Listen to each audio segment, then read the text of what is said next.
Salpukan naman ng armored car at SUV sa SCTEX. Dinalupihan Bataan, 8 ang sugatan. Detalye ng balita mula kay Danny Kumilang, Aris 37. Danny, good morning. 8 individual ang napaulat na sugatan sa naganap na salpukan ng armor car at SUV sa kaban ito ng SCTEX sa direksyon ng Subic Bay, sakop ng Barangay San Ramon, Dinalupihan, Bataan, alas 8:43 kapo ng umaga.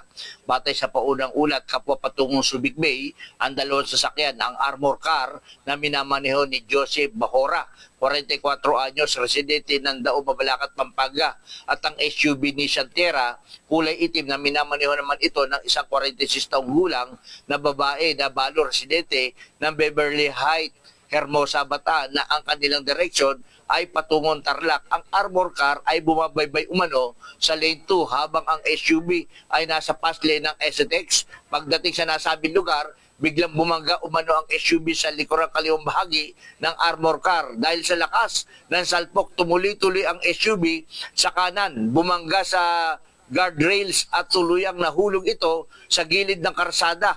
Sugatan ang driver ng SUV at ang kanyang 7 mga pasahero.